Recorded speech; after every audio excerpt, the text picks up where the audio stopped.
ठीक है। तो पहला है अति अस्निग्ध व्यक्ति के लक्षण, मतलब कि जिसका स्निग्ध ही नहीं हुआ है उनके अंदर क्या क्या लक्षण हमको दिख सकते हैं। ठीक है। जैसे मतलब दिया पुरुषम ग्रथित, मतलब कि उनका जो पुरुष रहेगा, पुरुष बोले तो जो भी मल रहेगा वो ग्रथित रहेगा, एकदम बधा हुआ रहेगा, कॉन्स्टिपेशन जैसा रहेगा। ठीक है। लेकिन स्नेहन काम क्या करता है, हमको पता ही है कि वो लुब्रिकेशन का काम करता है। अगर वो लुब्रिकेट नहीं हुआ तो कैसा रहेगा, अस्निग्ध रहेगा। ठीक है। फिर उसके बाद रुक्ष रहता है शरीर के अंदर। फिर उसके बाद फिर वायु प्रगुणों, ठीक है, ये अंडरलाइन कर लो। वायु प्रगुणों किसका लक्षण है, कभी कभी एमसीक्यू में पूछा जाता है। ठीक है। वायु प्रगुण लक्षण है अस्निग्ध का। वायु प्रगुणों मतलब कि जो भी वात का जो मूवमेंट रहता है वो कैसा रहता है, डाउनवर्ड रहता है। बट इसके अंदर कैसा हो जाएगा, प्रतिलोम, मतलब ऊपर की तरफ जाने लगेगा वात का मूवमेंट। ठीक है। इसलिए दिया है वायु प्रगुणों। ठीक है। नेक्स्ट है मृदु, सॉफ्टनेस नहीं होगा। ठीक है। फिर उसके बाद फिर नेक्स्ट है, उसके बाद पक्ता खरत्वम, अग्निमांद हो जाएगा। ठीक है। और खरत्व मतलब शरीर के अंदर एकदम खरत्व, रफनेस जैसा हो जाएगा। फिर रॉक्ष, ड्राइनेस रहेगा। गात्र से अस्निग्ध लक्षण है, वही मतलब कि यही सब जो है स्निग्ध के लक्षण है। क्या क्या रहेगा, पुरुष ग्रथितम मतलब कि कॉन्स्टिपेशन जैसा। रुक्षम वायु प्रगुणों मतलब कि वात जो रहेगा वो अपवर्ड मूवमेंट में जाना स्टार्ट कर देगा, बट उसका मूवमेंट क्या रहता है, डाउनवर्ड रहता है, बट यहाँ पे अपवर्ड हो जाएगा। ठीक है। फिर मृदु पक्ता खरत्व, अग्निमांद हो जाएगा। मृदु प्रक्का मतलब कि अग्नि जो रहेगा मंद हो जाएगा। खरत्व मतलब कि बॉडी के अंदर रफनेस जैसा टाइप का आ जाएगा। रोक्षम क्या गात्रम से स्निग्ध लक्षण। ठीक है। नेक्स्ट है सम्यक स्निग्ध के लक्षण। ठीक है, ये मेन इंपॉर्टेंट है। सम्यक स्निग्ध में क्या क्या हमको देखने को मिलते हैं, वाता अनुलोम में, वाता अनुलोम में इसको अंडरलाइन करके रख लो, क्योंकि ये सम्यक स्निग्ध का लक्षण रहेगा। वात का जैसे पहले, इसके पहले हमने बताया वाट का मूवमेंट कैसे रहता है, डाउनवर्ड। यहाँ पे भी वाट का मूवमेंट क्या होगा, डाउनवर्ड ही रहेगा। ठीक है, सम्यक स्निग्ध में। नेक्स्ट है दीप्तो अग्नि वर्चस्व। अब अग्नि भी एकदम क्या होगी, दीप्त हो जाएगी, एकदम बराबर डाइजेस्ट होगा। नेक्स्ट है स्निग्धम सहत, और मल में क्या रहेगा, एकदम स्निग्धता रहेगा, चिकनाहट टाइप का रहेगा।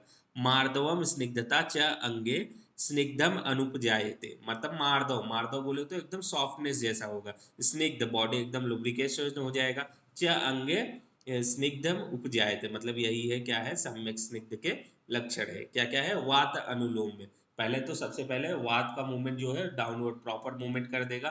फिर दीप्त अग्नि वर्चनस, वर्चस्व मतलब कि अग्नि को एकदम प्रॉपर मूवमेंट कराएगा, अग्नि का एकदम प्रॉपर फंक्शनिंग कराएगा। ठीक है। नेक्स्ट है स्निग्धम असहतम, मतलब कि जो भी मल रहेगा उसके अंदर चिकनाहट आएगा। मार्दवम मतलब कि एकदम सॉफ्टनेस रहेगा। स्निग्धता बॉडी भी एकदम लुब्रिकेशन जैसा रहेगा। ठीक है, ये इसका लक्षण है। नेक्स्ट है अति स्निग्ध व्यक्ति के लक्षण। अब अति स्निग्ध मतलब बहुत ज्यादा हो गया, उसमें क्या क्या आएगा, पांडुता, मतलब मान लो किसी चीज को कुछ ज्यादा पिला दिए हो तो उसमें क्या आएगा, पांडुता, एनीमिक हो जाएगा। कुछ चीजें ज्यादा निकलने लगेगी तो एनीमिक हो जाएगा। स्निग्ध जैसे बॉडी के अंदर से कुछ भी बाहर चीजें निकाल दोगे तो डिहाइड्रेशन हो जाता है, वैसे एनीमिक हो जाएगा। गौरव, और ज्यादा पिलाए हो तो भारी तो हो ही जाएगा शरीर, जाड्यता एकदम जाड़ हो जाएगा। पुरुषस विपक्वता मतलब कि जो पुरुष रहेगा वो एकदम क्या कहते हैं, परिपाक के बिना ही निकल जाएगा, ऐसे ही अपने आप निकलना स्टार्ट हो गया। नेक्स्ट है तंद्री अरुचि उत्क्लेश, तंद्रा होना स्टार्ट हो जाएगा। तंद्रा बोले तो एकदम थकावट वगैरह जैसा। वो अरुचि एनोरेक्सिया हो जाएगा। उत्क्लेश, उत्क्लेश बोले तो नॉजिया जैसा फीलिंग होगा। स्यात अति स्निग्धम लक्षण है, ये सारे क्या है, अति स्निग्ध के लक्षण है। यहाँ पे चार्ट के अंदर भी देख सकते हो, जैसे दिया है सम्यक स्निग्ध में क्या रहेगा, वायु का अनुलोम, मतलब कि वायु एकदम प्रॉपर मूवमेंट रहेगा। दीप्त अग्नि रहेगी। मल में स्निग्धता, पतलापन, अंगों में स्निग्धता और मृदु हो जाएगा। ठीक है। और अति अस्निग्ध में क्या दिया है, ग्रथिम पुरुषिता, मतलब कि जो पुरुष रहेगा वो ग्रथित रहेगा। मल की रुक्षता रहेगी। मंद अग्नि रहेगी। ठीक है, ये पूछा जाता है मंद अग्नि किसके अंदर रहती है, अस्निग्ध के अंदर रखते हैं। ठीक है। फिर उसके बाद नेक्स्ट है वायु का प्रतिलोम होता है, ये भी पूछा जाता है, वायु का प्रतिलोम किस में होता है भाई, अस्निग्ध में होता है। अंगों में खरता रहेगा और रुक्षता रहेगा। ठीक है। अति स्निग्ध में क्या रहेगा, अति स्निग्ध के कभी कभी डिसीज पूछ लेते हैं, कौन सी डिसीज हो सकते हैं अति स्निग्ध में, तो एक ही डिसीज का यहाँ पे नाम दिया है, जैसे क्या है, पांडुता, पांडुता याद रखना। ठीक है, अंडरलाइन करके रख लो। पांडुता, भारीपन और जड़ता, ये सब चीजें उसके अंदर होना स्टार्ट हो जाएगी। ठीक है, नेक्स्ट है स्नेहपान के पहले क्या हिताहित, मतलब मान लो कोई भी कर्म करने जा रहे हो उसके पहले क्या प्रिपरेशन करना चाहिए, क्या उसको देना चाहिए। ठीक है, ऐसी चीजें क्या दी है, द्रवम उष्णम अनअभिसंधि भोज्यम अन्नम प्रमाणतः। ठीक है, भोज्यम अन्नम प्रमाणतः, मार्क कर लो, भोज्यम अन्न प्रमाणतः मतलब कि भोजन एकदम प्रमाण में देना चाहिए। ठीक है, कैसा देना चाहिए, द्रव, द्रव द्रव बोले तो लिक्विड टाइप का, उष्ण, उष्ण रहना चाहिए, और अनअभिसंधि मतलब कि ज्यादा अभिसंधि न करे, एकदम क्या कहते हैं सिक्रेशन वाली चीज नहीं रहना चाहिए। ठीक है, भोज्यम प्रमाणतः मतलब कि एकदम प्रॉपर मात्रा में रहना चाहिए। नेक्स्ट दिया है न अति स्निग्धम संकीर्णम स्व स्नेह पातुम इच्छिता, न अति स्निग्ध मतलब कि स्निग्ध नहीं रहना चाहिए। उसके बाद दिया है संकीर्ण, संकीर्ण ये चीजें याद रखो, संकीर्ण, संकीर्ण बोले तो जैसे खिचड़ी टाइप का, उसके अंदर मिलावट वगैरह करके बहुत सारी चीजें मिला के बनाना, ऐसे टाइप का, वैसे टाइप का आहार नहीं रहना चाहिए। स्नेहम पातु इच्छिता ऐसे टाइप का भोजन देना चाहिए उसको। ठीक है, कैसा रहना चाहिए, द्रव रहना चाहिए, उष्ण रहना चाहिए, अनअभिसंधि रहना चाहिए मतलब कि लुब्रिकेशन नहीं करेगा, और प्रमाण मात्रा में भोजन रहना चाहिए, ना अति स्निग्ध, ज्यादा स्निग्ध भी नहीं रहना चाहिए, और संकीर्ण, संकीर्ण भोजन भी नहीं रहना चाहिए। ठीक है, नेक्स्ट उसके बाद इंपॉर्टेंट आता है, IMP मार्क करके रख लो इसको, स्नेहपान का समय, कि मतलब कि कौन सी चीज में कब कब क्या स्नेहपान देना चाहिए। हमारे पास दो चीजें ट्रीटमेंट करने के लिए, एक है संशमन औषधि और दूसरा शोधन औषधि। ठीक है, तो शोधन के लिए क्या दिया है, पिबेत संशमन, सॉरी संशमन के लिए पिबेत संशमन, अंडरलाइन दैट, स्नेहम प्रकाले, स्नेहम अन्न काले प्रकांगिता।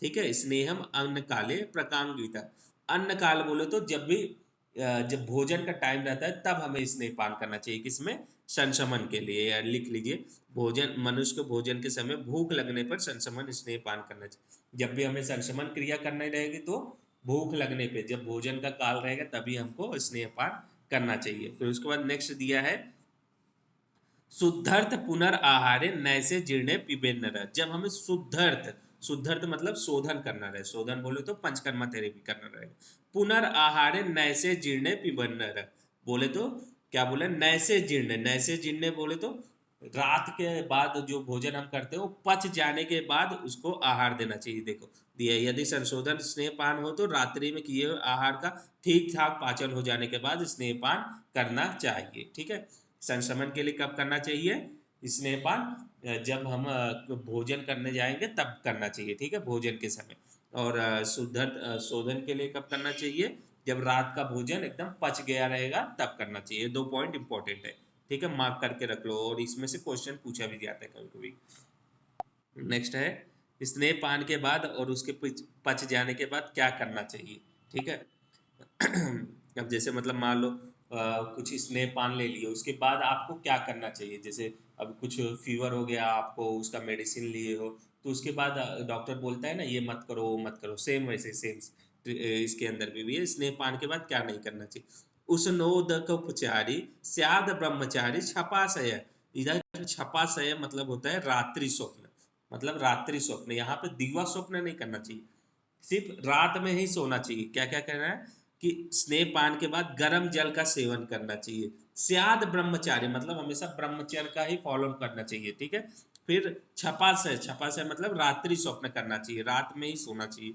और फिर क्या नहीं करना चाहिए, सकृत मूत्र अनिल उद्गार उदीर्ण न धारित, मतलब कि जो भी वेग होते हैं उनको धारण नहीं करना चाहिए, न धारित दिया है। कौन कौन से, सकृत, विट, मूत्र, वात और उद्गार, जो भी ये सब वेग है उन सबको धारण नहीं करना चाहिए। और क्या नहीं करना चाहिए, व्यायाम उच्चैर वसन, उच्चैर वचन क्रोध शोक हितात हिमातपो, मतलब कि व्यायाम नहीं करना चाहिए, और ज्यादा चीजें बोलना नहीं चाहिए ज्यादा तेजी से, और क्रोध शोक मतलब कि किसी पे एंगर शोक ये सब चीजों में नहीं डुबाना चाहिए।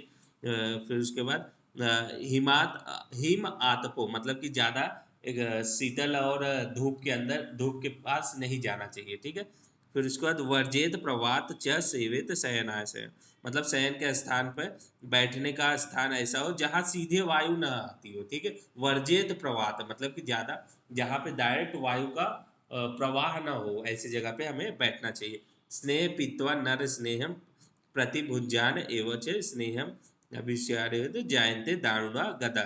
ये सब करने से जो भी क्या कहते हैं, अगर प्रॉपर फॉलो करोगे तो डिसीज नहीं होगा, अगर ये सब नहीं करोगे तो जो भी रहेगा डिसीज होने के चांस रहता है। ठीक है, क्या क्या नहीं करना चाहिए हमको? सकृत मूत्र अनिल उद्गार ये सब वेग को धारण नहीं करना चाहिए। ठीक है, व्यायाम नहीं करना चाहिए, उच्चार भाष से नहीं बोलना चाहिए, मतलब ज्यादा साउंड में नहीं बोलना चाहिए, क्रोध शोक ये सब नहीं करना चाहिए, और कोल्ड में और हीट के अंदर नहीं जाना चाहिए। ठीक है, और ऐसी जगह पे बैठना चाहिए जहाँ पे डायरेक्ट वायु न आती हो। ठीक है, ऐसी चीजें। नेक्स्ट है, इसके बाद कोष्ठ के दो टाइप्स दिया है यहाँ पे, मृदु कोष्ठ और क्रूर कोष्ठ। ठीक है, जैसा कि इसके पहले भी हमने बताया था कि जो मृदु कोष्ठ वाले रहते हैं, यहाँ पे दिया है श्लोक, आईएमपी करके लिख लो ये श्लोक, कभी कभी पूछा जाता है कि एमसीक्यू में मृदु कोष्ठ के लिए कितने दिन तक स्नेह देना चाहिए, और क्रूर कोष्ठ के लिए कितना देना चाहिए। ठीक है, यहाँ पे जैसे दिया मृदु कोष्ठ त्रिरात्रेण, मतलब मृदु कोष्ठ के लिए 3 रात के लिए स्नेह पान देना चाहिए। केवल अच्छे स्नेह पीने से मृदु कोष्ठ व्यक्ति 3 रात, मतलब 3 रात तक देना चाहिए। ठीक है, और क्रूर कोष्ठे सप्तरात्रेण, क्रूर कोष्ठ के लिए कितना? 7 रात्र, 7 रात तक देना चाहिए। ठीक है, मृदु कोष्ठ के लिए 3 रात तक, और क्रूर कोष्ठ के लिए 7 रात तक। ठीक है, इसके बाद वो प्रॉपर एकदम फंक्शनिंग वगैरह करना स्टार्ट हो जाएगा। ठीक है, फिर इसके बाद दिया है मृदु कोष्ठ के लिए विरेचन, विरेचन कर्म करना चाहिए। इसमें दो चीजें याद रखो कि मृदु कोष्ठ के लिए ड्रग्स दिया गया है और क्रूड कोष्ठ के लिए ड्रग्स नहीं दिया गया है। ठीक है, मृदु कोष्ठ के लिए विरेचन करने का सलाह दिया गया है और ड्रग्स वगैरह दिया है, और क्रूड कोष्ठ के लिए नहीं दिया गया है। ठीक है, तो क्या क्या दिया है इसमें, जरा क्या कहते हैं, जो हाईलाइट किया गया है वो चीजें याद रखो। ठीक है, विरेचन करने के लिए सबसे मेन चीज रहता है त्रिफला, त्रिवृत, ऐसी चीजें रहते हैं। यहाँ पे क्या दिया है? कास्मर त्रिफला रस, ये चीजों से विरेचन करना चाहिए। ठीक है, जैसे दिया है मृदु कोष्ठ वाला व्यक्ति क्या क्या है, गुड़ इक्षु रसम मस्तु क्षीरम उल्लोडित दधि, मतलब कि जो भी मृदु कोष्ठ वाला व्यक्ति है उसको गुड़, गन्ने का रस, दही का पानी, दूध, मांस, मथा हुआ दही, खीर, खिचड़ी, घृत, संभार या त्रिफला का रस, काढ़ा, ये सब के साथ मिला के विरेचन करने के लिए देना चाहिए। ठीक है, गर्म पानी के साथ देना चाहिए। यहाँ पे देखो जलम उष्णम अपी। ठीक है, इसमें चीजें याद रखो, त्रिफला का क्वाथ देना चाहिए, और जल, जो भी उष्ण जल रहेगा उसके साथ जो भी औषधियाँ दी गई है वो सब दे के विरेचन कराना चाहिए। ठीक है, नेक्स्ट है क्रूर कोष्ठ। क्रूर कोष्ठ के अंदर क्या दिया है? विरेचयन्ति नैतानि क्रूर कोष्ठ कदाचन है, मतलब कि पूर्व में जो बताए गए हैं वो विरेचन के लिए कदापि नहीं, मतलब कि सॉरी मृदु को क्रूर कोष्ठ के लिए कदापि नहीं है विरेचन, क्रूर कोष्ठ में नहीं करना चाहिए, उसके लिए ड्रग्स ही नहीं दिया गया है। ठीक है, तो क्या दिया? भवंती क्रूर कोष्ठम ग्रहण उत्तम अलबणिनाम। ठीक है, क्योंकि क्रूर कोष्ठ वाले व्यक्ति के ग्रहण में कुपित वायु की प्रबलता होती है। ठीक है, वायु की प्रबलता के कारण वहां पे विरेचन के लिए औषधियाँ नहीं दी है। आपको पता ही होगा विरेचन क्या करता है, पित्त का पित्त को, दोष को निकालता है, लेकिन यहाँ पे वात प्रिडोमिनेंस है, इसलिए विरेचन की औषधियाँ नहीं दी गई है। ठीक है, फिर इसके बाद इसमें कुछ लक्षण दिए गए हैं मृदु कोष्ठ का, जैसे दिया है उदीर्ण पित्त, कभी कभी एमसीक्यू में पूछा गया है, फिर प्रीवियस ईयर शायद पूछा गया कि उदीर्ण पित्त किस कोष्ठ का लक्षण है, तो यहाँ पे उदीर्ण कोष्ठ, उदीर्ण पित्त मृदु कोष्ठ का लक्षण है। अल्प कफा ग्रहणी मंद मारुता। ठीक है, अल्प कफ, कफ को भी एकदम स्लो करता है, और मंद मारुता, मारुत भी जो रहता है मंद रहता है। ठीक है, और फिर उसके बाद नेक्स्ट है मृदु कोष्ठ तस्मात् स सुविरेच्यो न रस्मत, तो वो मृदु कोष्ठ का व्यक्ति है जिसका विरेचन सुखपूर्वक हो जाता है। ठीक है, जो भी विरेचन कर रहे हैं हम ऊपर, अगर एकदम इजिली विरेचन हो गया तो सुखपूर्वक मतलब मृदु कोष्ठ का है। ठीक है, इसमें खाली 2-3 चीजें याद रखो, उदीर्ण पित्त, अल्प कफ और मंद मारुत, ये चीजें जो रहती है मृदु कोष्ठ के अंदर रहती है। ठीक है, नेक्स्ट है अविधि स्नेह सेवन के उपद्रव क्या है। अब भाई मान लो कुछ तो तुम प्रॉपर तरीके से नहीं लिए, तो उसके उपद्रव क्या हो सकते हैं, मतलब उसका कॉम्प्लिकेशन क्या हो सकता है। इसके अंदर लिख के रख लो, ओनली एक ही कॉम्प्लिकेशन दिया है, तृष्णा। तृष्णा जो है इसका उपद्रव है, ठीक है। तृष्णा जो है इसका उपद्रव है, तृष्णा, ठीक है, कहीं तो लिख के रख लो, ठीक है। तृष्णा जो है इसका उपद्रव है, ठीक है। जैसे मतलब दिया है, उदीर्ण ग्रहण, उदीर्ण पित्ता ग्रहणी यश च अग्नि बुला मात, तो ये सब तो उतना इंपॉर्टेंट नहीं है। नेक्स्ट लाइन है, स जगद्वा स्नेह मात्रा तामोज प्रचरण बलि स्नेहम ग्रहुतर तृष्णा। तृष्णा यहाँ पे आया है, ठीक है। तृष्णा जो है इसका क्या है, उपद्रव है, ठीक है। ये खाली इसके अंदर याद रखो, ठीक है। बाकी अगर आपको एक्सप्लेनेशन इसका पढ़ना है तो पढ़ लीजिए, वही अग्नि को बढ़ाता है, अगर प्रॉपर दिए तो, नहीं दिए तो अग्नि मंद हो जाती है, यही सब जो वगैरह वगैरह चीजें दी है। लेकिन इसका उपद्रव क्या है, तृष्णा है, ठीक है। नेक्स्ट पॉइंट है, स्नेहा जीर्ण और तृष्णा की चिकित्सा। मान लो तृष्णा हो गया है तुमको, तो उसकी चिकित्सा क्या करना चाहिए। अजीर्णम यदि तू स्नेह तृष्णा स्याद छर्दे भिषका, मतलब कि क्या करना चाहिए, यदि पियो स्नेह न पचने के कारण प्यास उत्पन्न होती है तो वैद्यों को वमन कराना चाहिए सबसे पहले। जैसे यहाँ पे दिया स्याद छर्दे भिषका, छर्दे मतलब वमन होता है, ठीक है। सबसे पहले क्या करना चाहिए, वमन कराना चाहिए, किसमें, अजीर्ण के कारण अगर तृष्णा हुआ है तो, ठीक है। फिर शीतो उदक पुनः पीत्वा भुक्त्वा रुक्षा उल्लेखिता। उल्लेखिता जो है वो किसका सिनोनिम्स है, लिख के रख लो। उल्लेखिता जो है वमन का सिनोनिम्स है, उल्लेखिता, ठीक है, वमन का सिनोनिम्स है, ठीक है। पहले सबसे पहले क्या करेंगे, वमन कराएंगे, फिर उसके बाद फिर शीतो उदक, फिर उसके बाद उसको शीत जल रहेगा वो पीने के लिए देंगे। उसके बाद फिर जब शीत जल पिला देंगे तो रुक्ष भोजन कराएंगे। रुक्ष भोजन करने के बाद उसको उल्लेखित फिर से वमन कराएंगे, ठीक है। सबसे पहले फिर वमन कराए, फिर उसके बाद शीत जल दिए पीने के लिए, रुक्ष भोजन करा के फिर उसके बाद फिर से वमन कराओ उसका, ठीक है। यही कॉन्सेप्ट है इसका। नेक्स्ट है, साम पित्त में अच्छ सर्पी का निषेध। कल जैसे मतलब बोले उदय ने शायद क्वेश्चन पूछा था, अच्छ पेय क्या होता है, तो वहां पे मिला था उनको, कहाँ गया, जस्ट वेट।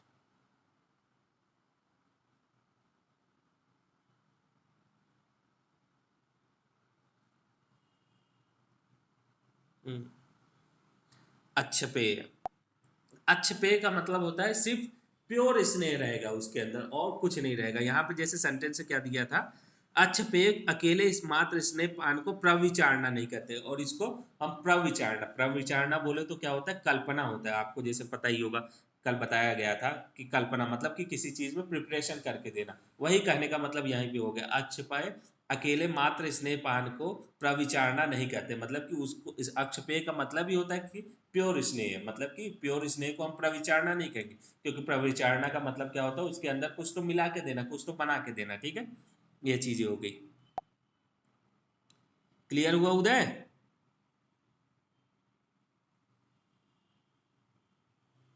हेलो।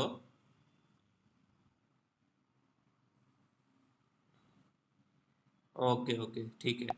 नेक्स्ट है, साम पित्त में अक्ष सर्पी का निषेध, मतलब किसके अंदर नहीं देना चाहिए, ठीक है, और क्यों नहीं देना। साम पित्त जब क्या कहते हैं, आम सहित पित्त रहे तो उसके अंदर सर्पी का निषेध, मतलब कि प्योर सर्पी नहीं देना चाहिए। क्यों नहीं देना चाहिए, क्या दिया है, न सर्पी केवलम पित्ते पेयम सामे विशेषता, उसमें विशेष कर नहीं देना चाहिए। क्यों, सर्व हनुर रंजदेहे ऋत्वा संज्ञा च मारते, क्योंकि वो सब घृत पान नहीं कराना चाहिए, क्योंकि वो संपूर्ण शरीर को रंग देता है। रंग देता है मतलब कि उसको जैसे जॉन्डिस कर देता है, एकदम पीला पीला दिखने लगता है, ठीक है। यहाँ पे कामला हो जाता है, ठीक है। ये एमसीक्यू है कि अगर अच्छे सर्पी साम पित्त में हम मतलब कि पित्त बढ़ा हुआ है उसके अंदर देने लगे तो क्या होगा, तो कामला हो जाएगा, ठीक है। आम सहित पित्त में, आम सहित पित्त है, ठीक है। आम सहित पित्त के अंदर अगर हम घृत पान देंगे तो कामला हो जाएगा, ठीक है। इसलिए घृत पान नहीं देना चाहिए उसके अंदर। नेक्स्ट है स्नेह व्यापद, मोस्ट इंपॉर्टेंट क्वेश्चन है, स्नेह व्यापद, स्नेह व्यापद का, ठीक है। व्यापद मतलब होता है कॉम्प्लिकेशन, ठीक है, कॉम्प्लिकेशंस, ठीक है। या बोलो। हेलो।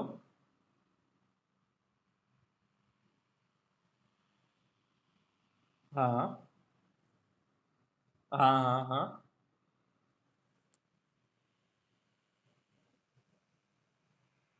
हाँ उसके अंदर देखो आप 63+1 दिया गया है, ठीक है। 63+1 ऐसा करके दिया गया है। 63 आपका जो है वो प्रविचारणा के अंदर आ जाता है, +1 एक अक्ष पे दिया गया है, आप ध्यान से देखेंगे वहां पे, ठीक है। रुको दिखाते हैं।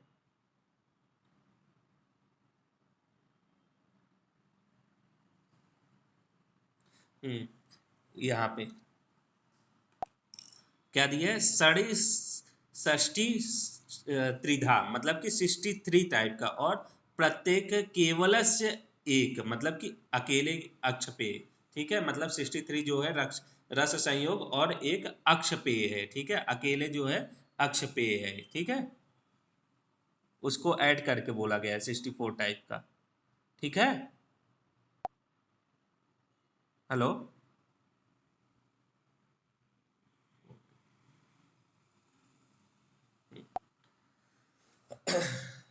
क्या है, कॉम्प्लिकेशंस, ठीक है। टोटल यहाँ पे पूछा जाता है, एक बार एमसीक्यू में भी आया था बीएचयू के पेपर में, कि यहाँ पे कितने कॉम्प्लिकेशंस होते हैं स्नेह व्यापक के। टोटल 19 कॉम्प्लिकेशंस है, कहीं लिख के रख लो, टोटल 19 कॉम्प्लिकेशंस है। और ये श्लोक का बाय हार्ट कर लो आप लोग, ठीक है। कौन कौन से है कॉम्प्लिकेशन वो देखते हैं।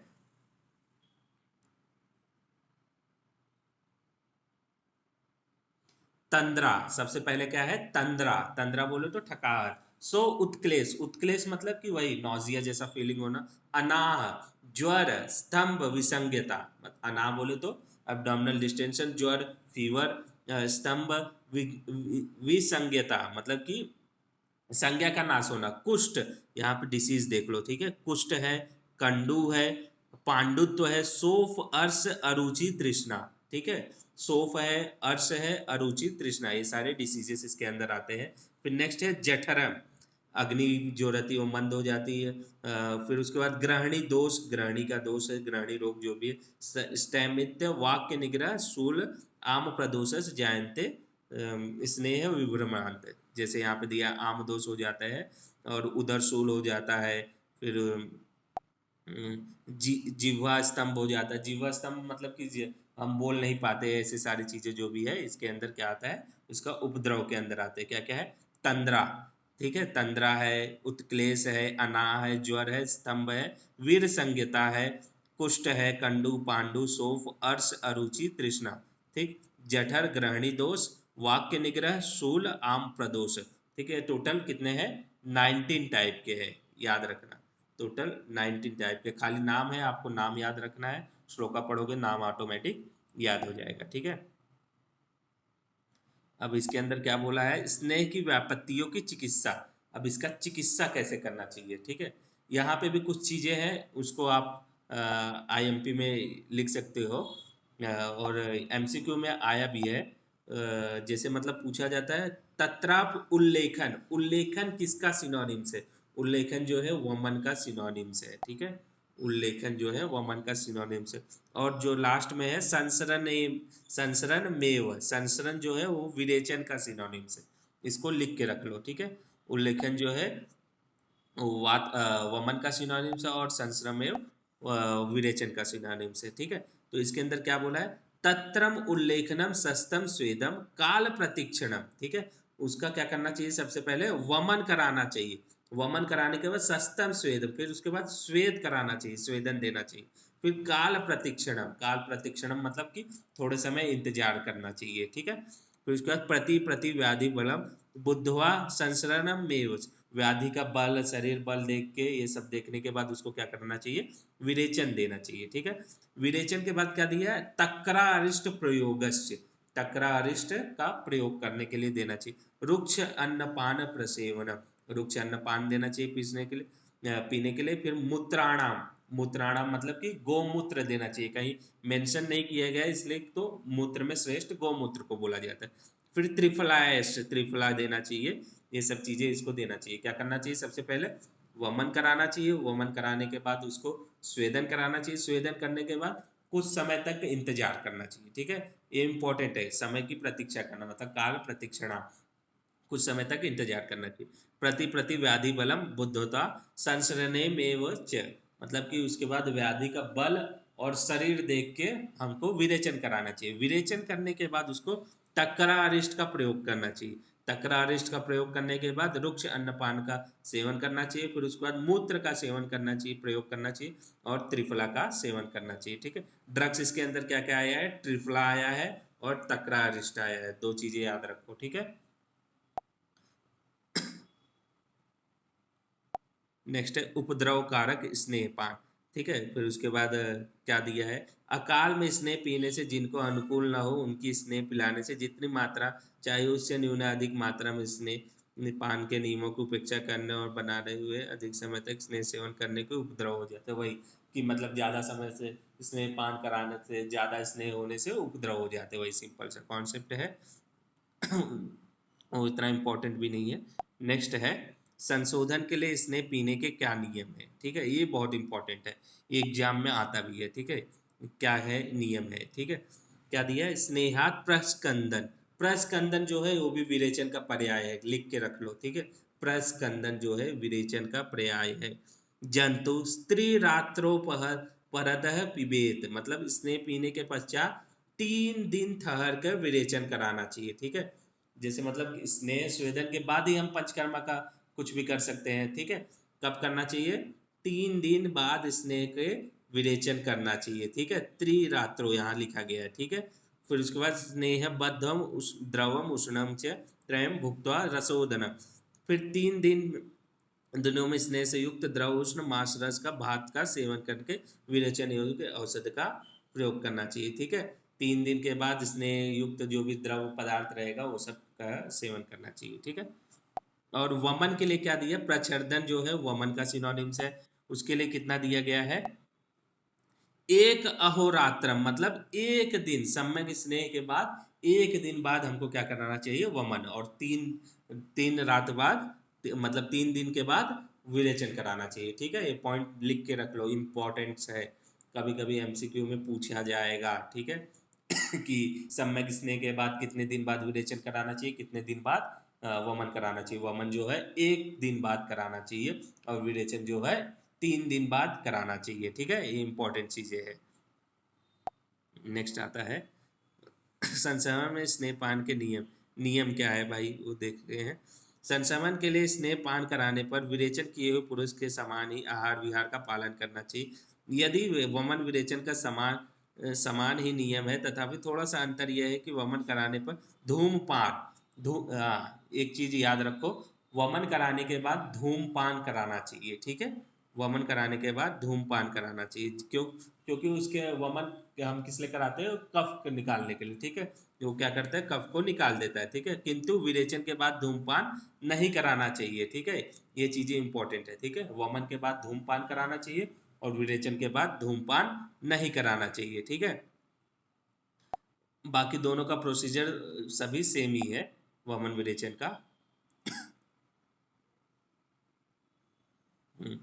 फिर उसके बाद क्या दिया है, विचारणा। विचारणा या प्रविचारणा, जिसको हम क्या बोलते हैं, प्रिपरेशन या कल्पना, वो किसको देना चाहिए, कौन से पुरुष को देना चाहिए। जैसे अभी पढ़े थे 24 टाइप्स के प्रविचारणा या 64 टाइप्स के। ठीक है, वो किसको देना चाहिए। ठीक है, और उसके अंदर क्या दिया है, स्नेहम द्विषम, मतलब कि जो स्नेह को द्वेष करते हो, जो मतलब कि मान लो जिनको एकदम प्योर घी नहीं पसंद है, ऐसे लोगों को देना चाहिए। ठीक है, स्नेहम नित्या, जो लगातार स्नेह का सेवन करते हैं वैसे लोगों को। मृदु कोष्ठास्य, जो मृद जिनका कोष्ठ क्या हो, मृदु हो। क्लेशः सहा, जो मतलब क्लेश को सहते हैं ऐसे लोग को। मध्य नित्याष्टे मिष्टास्य विचारणा, जो मतलब कि मान लो सहन करने में असमर्थ तो प्रतिदिन मदिरा का, मद्य मद्य मतलब मदिरा का सेवन करते हो, ऐसे लोगों को विचारणा का प्रयोग करना चाहिए। किसको किसको, स्नेह द्वेष, मतलब कि जो भी स्नेह से हेट करते हो, वैसे स्नेह नित्या जो रेगुलर स्नेह का सेवन करते हैं। मृदु कोष, जिनका कोष मृदु हो गया। क्लेश सहा, जो क्लेश को सहते हैं ऐसे लोग। मद्य नित्य, जो मद्य का नित्य सेवन करते हैं, ऐसे लोगों को विचारणा का प्रयोग करके देना चाहिए। ठीक है, वहाँ पे एक इम्पॉर्टेंट लाइन है, वो थोड़ा मार्क करके रख लो। अष्टांग हृदय में 7 सद्य स्नेह का वर्णन किया गया है। ठीक है, कितने, 7 सद्य स्नेह का वर्णन किया गया है। कहाँ किया गया है, अष्टांग हृदय के अंदर, ठीक है। इंपॉर्टेंट पॉइंट है, थोड़ा एक्स्ट्रा पॉइंट है, वो थोड़ा याद रखना, ठीक है। फिर उसके बाद वो थोड़ा आप लोग पढ़ सकते हो, उसमें कुछ इंपॉर्टेंस नहीं है, वही विचारणा कैसे बनाना चाहिए, जैसे मतलब मान लो मांस वगैरह डाल के उसके अंदर कैसे क्या क्या डाल के क्या क्या पकाना चाहिए, वो सब देख लेना, थोड़ा उतना इम्पोर्टेंस नहीं है। फिर उसके बाद नेक्स्ट आता है श्लोक number 89-90, most important shloka, very very important shlokas, ठीक है। सद्य स्नेह विधि बोला गया है यहाँ पे, सद्य स्नेह विधि मतलब कि तुरंत स्नेह करने के लिए क्या करना चाहिए, ठीक है। पांच पांच प्रासूतिकी पेया पयसो मास मिथक क्षीर सिद्धो बहु स्नेहो स्नेहम दे चिरात्रम, मतलब कि पांच प्रासूतिकी, जो भी पांच प्रासूतिकी क्या है भाई, वो बहुत इंपॉर्टेंट है, लिख के रखो पांच प्रासूतिकी क्या है करके। यहाँ दिया है नेक्स्ट लाइन में, सर्पी तैल वसा मज्जा तंडूल, ठीक है, इसको बोलते हैं पांच प्रासूतिकी। और चार ही रहेगा, सर्पी तैल वसा मज्जा, इसको स्नेह बोलेंगे। उसके अंदर तंडूल ऐड हो गया तो उसको क्या बोलेंगे, पांच प्रासूतिकी, ठीक है। क्या दिया, पांच प्रासूतिकी नाम की पेय और दूध में सिद्ध किए गए क्षीर सिद्धो बहु स्नेह, जो दूध में सिद्ध किए गए क्या, मांस मिथक, जो भी चावल की खीर है, उड़द दाल है, वो सबको मिला के पिलाने से शीघ्र स्नेह हो जाता है, ठीक है। किससे शीघ्र स्नेह होता है, पांच प्रासूतिकी और दूध में सिद्ध किया गया मांस मिथक, मतलब कि तंडूल वगैरह, सॉरी, चावल का जो भी चीज है उसको मिला के पीने से तुरंत सद्य स्नेह हो जाता है, तुरंत स्नेह होता है बॉडी का। अब नेक्स्ट पॉइंट है, पांच प्रासूतिकी क्या है, जैसा बताया, सर्पित तैल वसा मज्जा तंदूल प्रसूते, ठीक है। तैल, घृत, तैल वसा मज्जा और चावल प्रत्येक का एक प्रसूत, एक प्रसूत बोले तो 8 तोला होता है, 8 तोला बोले तो 96 ग्राम, लिख के रखो, ठीक है।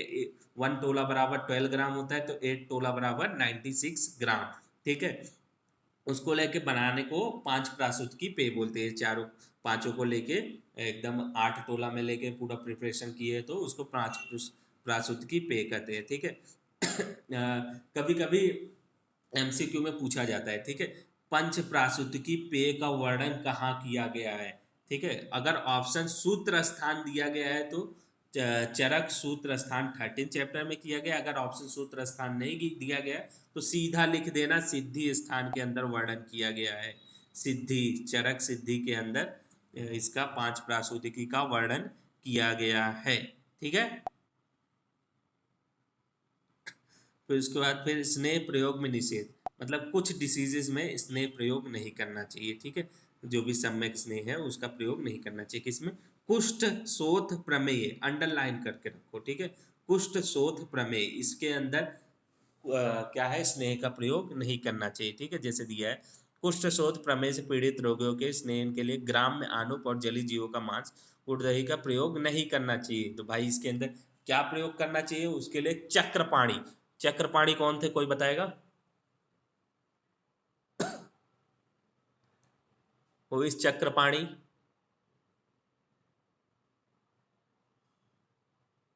हेलो, आवाज आ रही है ना।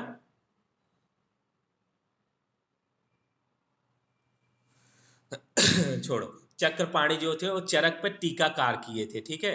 तो उन्होंने एक अच्छा बढ़िया सा श्लोक दिया है, क्या है, चक्रपाणी के हिसाब से जो भी है, प्रमेय के अंदर त्रिफला घृत का सेवन करना चाहिए, ठीक है। अकॉर्डिंग टू चक्रपाणी, त्रिफला घृत का सेवन करना चाहिए प्रमेय के अंदर।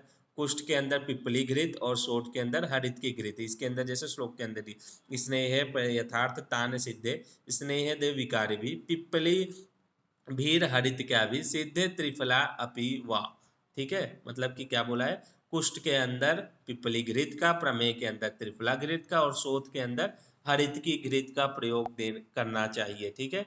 इसके पहले क्या बोले हैं कि ये सब जो भी ग्राम में आनूप जली जीवों का मांस का स्नेह कुष्ठ शोथ और प्रमेय के अंदर नहीं देना चाहिए, तो किस में देना चाहिए, उसका मतलब कि उसको स्नेह के लिए क्या देना चाहिए, प्रमेय में त्रिफला घृत देना चाहिए, कुष्ठ के लिए पिपली घृत देना चाहिए, शोथ के लिए हरित की घृत देना चाहिए, ठीक है। इंपॉर्टेंट है, वेरी वेरी इंपॉर्टेंट, ये लाइन है, ठीक है।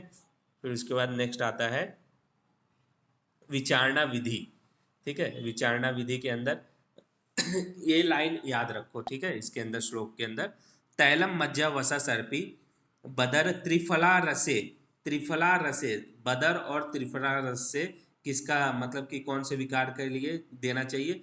योनि शुक्र प्रदोषे से, योनि विकार और शुक्र दोष के लिए तैल सर्पी वसा मज्जा ये चारों को त्रिफला घृत बदर और त्रिफला के साथ सिद्ध करके देना चाहिए, ठीक है। त्रिफला और बदर, बदर बोले तो जो बेर रहता है वो सब चीजें उसके साथ मिला के सिद्ध करके देना चाहिए। किसके लिए? योनि और शुक्र प्रदोषज, योनि और शुक्र प्रदोषज विकार के अंदर कि कौन से ड्रग्स का यूज किया जाता है स्नेह के लिए, कभी कभी क्वेश्चन पूछा जाएगा। तो त्रिफला और बदर, ठीक है, दो ड्रग्स है, त्रिफला और बदर, ठीक है। नेक्स्ट है लवण स्नेह का गुण, ठीक है। यहाँ पे थोड़ा इम्पोर्टेंट है ये लवण स्नेह का गुण, ठीक है। लवण का स्नेह का जो गुण रहता है वो एकदम फास्ट रहता है, मतलब कि एकदम फास्ट स्नेह करता है, ठीक है। क्यों?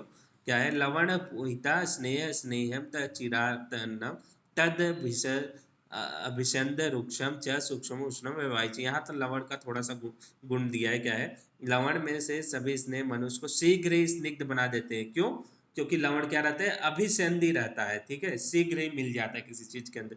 अरुच्छ रहता है, सूक्ष्म उष्ण और व्यवहारी रहता है, ठीक है। और इजिली कहीं पे भी फैल सकता है, एकदम माइन्यूट रहता है, इसलिए वो क्या करता है? शीघ्र ही स्निग्ध करता है, ठीक है। शीघ्र ही स्निग्ध करता है बॉडी को। कौन करता है? लवण, ठीक है। बॉडी को शीघ्र स्निग्ध कौन करता है? लवण बॉडी को शीघ्र स्निग्ध करता है, ठीक है। ये चीजें याद रखो। फिर उसके बाद क्रम दिया है कि कैसे क्या क्रम करना चाहिए, ठीक है। ये इंपॉर्टेंट श्लोक है, एमसीक्यू में पूछ सकता है। वो क्या कहते हैं, ऐसा एमसीक्यू टाइप का आता है ना, अरेंज करो इसको ऊपर से नीचे कौन से क्रम में रख सकते हैं, ठीक है। जैसे दिया स्नेहम अग्रे प्रुंजित स्वेदम अंतरम स्नेह स्वेदोपन्न संशोधनम यथेरतम, मतलब कि क्या कह रहा है? सबसे पहले स्नेह प्रयोग करना चाहिए, स्नेह के बाद स्वेदन करना चाहिए, दोनों के अंतर मतलब कुछ दिन का गैप करने के बाद वमन विरेचन आदि संशोधन कर्म करना चाहिए। कहने का मतलब यही हुआ कि आपको कुछ भी संशोधन कर्म करना है तो सबसे पहले वमन और विरेचन करना चाहिए। सॉरी, वमन विरेचन के लिए आपको क्या करना चाहिए? स्नेहन और स्वेदन करना चाहिए, स्नेहन और स्वेदन करना चाहिए, स्नेहन स्वेदन, ठीक है। वमन विरेचन के लिए स्नेहन स्वेदन करना चाहिए। कुछ एक्स्ट्रा पॉइंट्स दिया है इसके अंदर, जैसे दो टाइप का स्नेह दिया है इसके अंदर, एक आभ्यंतर स्नेह दिया है और एक बाह्यंतर स्नेह दिया है, ठीक है।